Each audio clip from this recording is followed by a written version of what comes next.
বিদ্যুতের দাম বাড়বে না, জ্বালানি উপদেষ্টার পরিষ্কার কথা। আইএমএফ বললেও তাদের কথা শোনা হবে না। সত্যিকার অর্থে একজন দেশপ্রেমিক মানুষ, দায়িত্বপ্রাপ্ত একজন উপদেষ্টা, যেভাবে বলা উচিত সেভাবেই তিনি বলছেন। অথচ তিনি নির্বাচিত জনপ্রতিনিধি নন, তিনি একজন সাবেক আমলা। কিন্তু তারপরেও দেখেন তার বক্তব্য কি।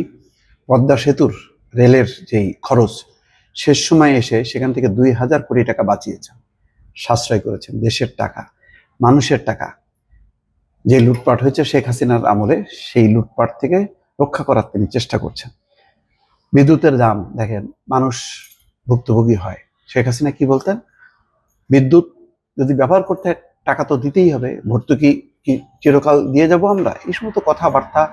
এবং আমি বিদ্যুৎ দিচ্ছি, আমি বিদ্যুৎ দেবো না, এমন একটা যে ওনার হলো বাপ দাদার আর কি জমিদারি আর কি, উনি দিচ্ছেন, সবকিছু উনি মালিক হচ্ছেন উনি।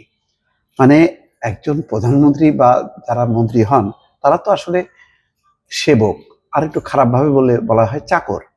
তো চাকর বাকররা যেভাবে কথাবার্তা বলে যেন উনি মালিক। রাষ্ট্র এবং সম্পদের মালিক যে জনগণ, এটা ভুলে যান। ওরা নির্বাচিত হয়ে মনে করেন যে আমরা মালিক হয়েছি, আর জনগণ হয়ে যায় চাকর বা প্রজা।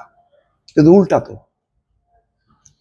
রাজনীতিকরা সেবা করতে আসেন, তারা বলেন না যে আমি দিচ্ছি, আমি দিলাম, আমি এটা করলাম ওটা করলাম। নো, তুমি কেউ না। তুমি যা কিছু করতেছো জনগণের পক্ষ থেকে করতেছো। জনগণ তোমাকে এটা করছে, তুমি কন্ট্রাক্টর, ঠিকাদার। তোমাকে বলছে যে আমরা টাকা দিচ্ছি, তুমি বিল্ডিং বানাও। তোমার টাকা না, তুমি বানায় বলবা যে এই বিল্ডিং আমি দিলাম। কার টাকা? জনগণের টাকা। এই কনসেপ্টটা নাই। যাই হোক, আমি অনেক কথা বলে ফেললাম। একটা খুশির খবর জানালাম যে এটা মানুষের এখন যে অর্থনৈতিক দুরবস্থা, ভোগান্তি, তাতে এই খবরটা অত্যন্ত মানুষের কাছে খুবই প্রিয় হবে আমি বিশ্বাস করি। বিদ্যুৎ, জ্বালানি ও খনিজ সম্পদ উপদেষ্টা মোহাম্মদ ফাউজুল কবির খান বলছেন, আন্তর্জাতিক মুদ্রা তহবিল আইএমএফ চাইলেও বিদ্যুতের দাম বাড়ানো হবে না। তবে দুর্নীতি বন্ধ করে উৎপাদন খরচ কমিয়ে বিদ্যুতের ভর্তুকি কমানো হবে। আর আগে কি করা হতো, দুর্নীতিকে সাপোর্ট করা হতো, অর্থাৎ দুর্নীতির কারণে যে চাপ, সেই চাপটা জনগণের ঘাড়ের উপরে, অর্থাৎ বিদ্যুতের দাম বাড়িয়ে সেটা পূরণ করা হতো।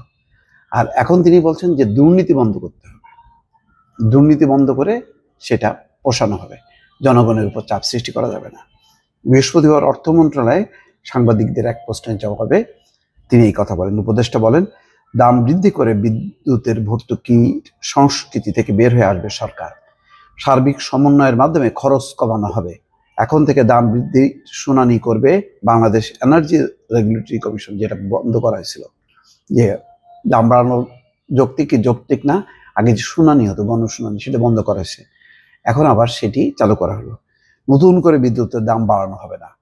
আর অর্থ উপদেষ্টা সালাউদ্দিন আহমেদ বলেছেন, আন্তর্জাতিক মুদ্রা তহবিল নানা শঙ্কার কথা বললেও দেশের অর্থনৈতিক অবস্থা এত খারাপ না, তবে চ্যালেঞ্জ আছে।